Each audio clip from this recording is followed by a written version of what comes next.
It's space weather!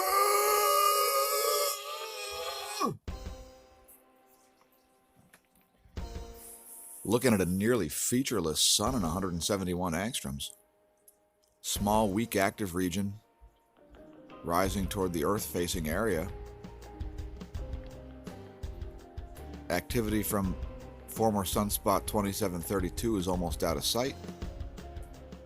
Small coronal hole magnetic connection occurred very briefly. That coronal hole visible right in this area.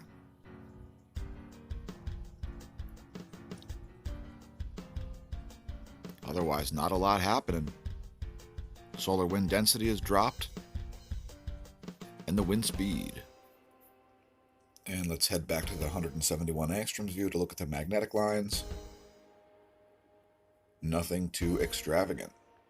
While we're thinking about magnetic lines, let's look at the Gong 2. This data is 1 hour 32 minutes old.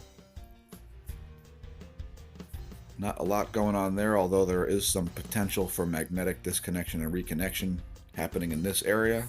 We'll be keeping an eye on that. Here's your real-time solar wind. You see we've had a couple spots where there is a brief connection right in there. Current phi angle is at 235. PTBZ looks like it's relaxing around the positive BZ and around the 0 line for the total. Solar wind density is 7.20 protons per cubic centimeter, so solar wind speed 407 kilometers per second. Get a rundown of the rest of the data here at spaceweathernews.com. X-ray flux is still flatlined, as it was yesterday. Some missing data on the ACE, as we've seen recently. Magnetometer is looking smooth, but right near the bottom we're getting a sudden downturn there, so keep an eye on that. And the KP index has dropped back down to 0, issuing a low-level cosmic ray human health alert. Your Cygnus forecast.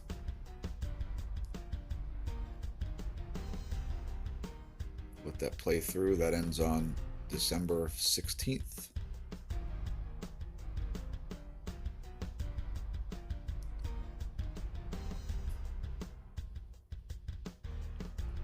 And there's your electron flux. That's kind of settled into a smooth range now also. Probably expecting today's activity to look similar to yesterday's.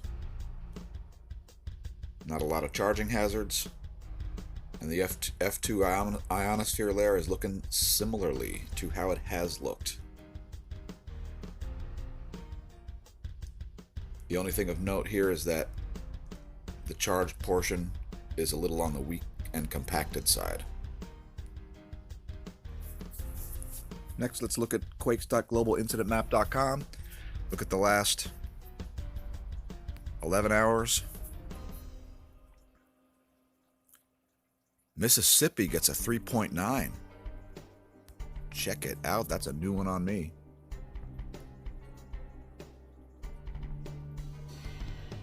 Pretty much part of the New Madrid fault zone there. Moving on. Is that 2 quakes? It's only 1 quake. Chile a 4.3. Again, only 1 quake. Guam gets a 4.7. Haven't heard of anything out there recently, although it looks like there is 2. There's a location of that. East of the Philippines. Utah receiving a couple of quakes there, up to a 3.1 and a 3.0. Japan gets another deep 4.7, keeping them on alert for a 5. Arctic Village, Alaska gets 2 mid-4 level quakes. Mayotte, take a look at that one too. in the African Rift Zone.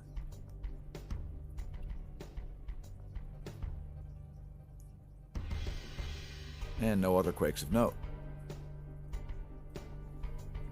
Head to volcanodiscovery.com. Look at today's activity. Shivaluch.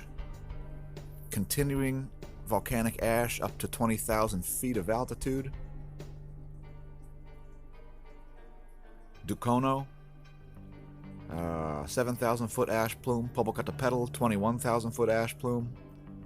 Fuego, a 15,000 foot ash plume. Reventador's volcanic ash has dissipated. Dispersed, rather.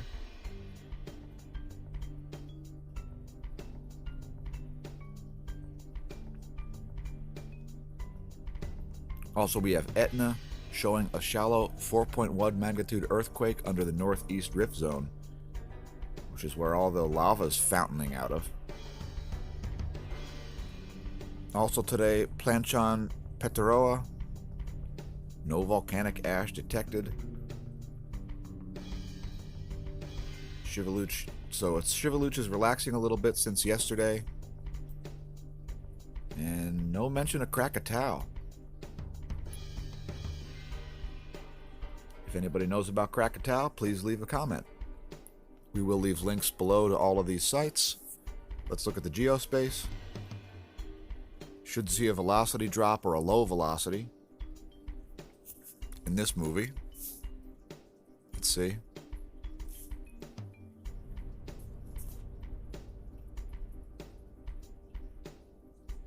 Nothing too special going on there. Here's a look at the pressure. Again, people, keep in mind the white is low pressure and the navy blue is high pressure. Don't get them confused.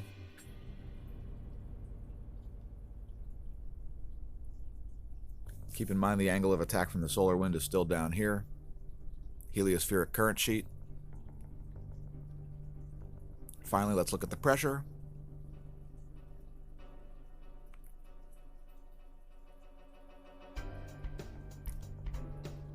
Looking pretty normal there. Not a lot to comment on. Next, we'll look at geospace perturbations. Just to say, basically, that there aren't very many perturbations. Let that play through. Still a little bit of activity in the South Indian Ocean. And there is one spike that goes all the way from North America through South America, right at the end of the video. Watch this area.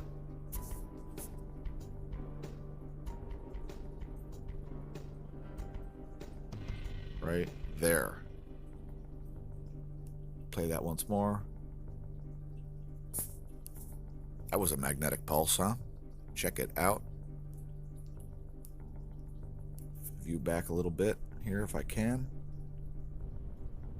Totally calm right there.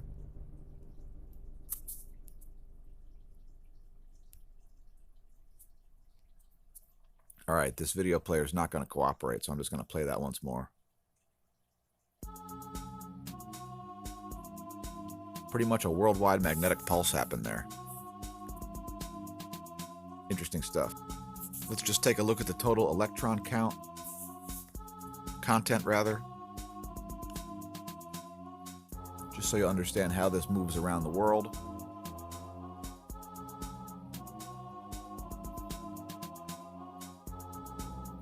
This data is used to estimate GPS errors, satellite drag, mainly.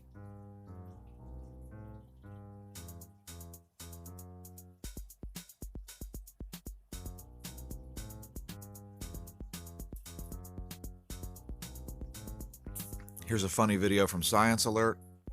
Some kind of publicity stunt went on in Las Vegas, where a self-driving car murders a robot from Russia. Here's a video, which looks totally staged, by the way. There's a Tesla S-Class hitting some Russian robot and supposedly destroying it. We'll leave links to the article. It was in full driving mode. I don't trust robots, and now robots shouldn't trust robots either.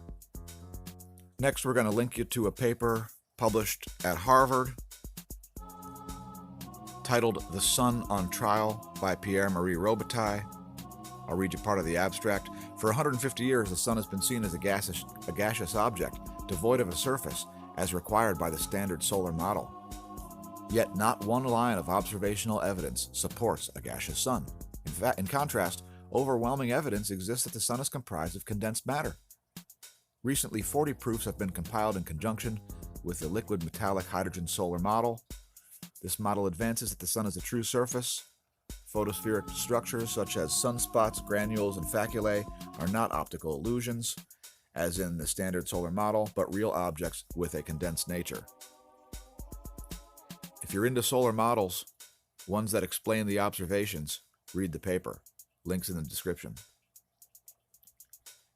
Next, here's an article from phys.org talking about a new computer model to simulate the collision of, quote, neutron stars, end quote.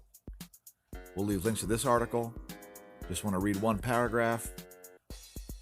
Looks like they're stepping in the right direction here. Among the processes at work, the main culprit is actually the magnetic field acting on the matter. We know the equations that describe that process, but the only way we can properly describe them is in 3D, because of the toroidal fields, of course. So not only do you have to run the simulation for a long time, you also have to model it in 3 dimensions, which is computationally very expensive. Hey, at least he understands magnetic fields are the main force acting on the matter. Links to that article as well. Next, another article from phys.org about some of the most idiotic ideas ever conceived by mankind. Geoengineering to cool the planet.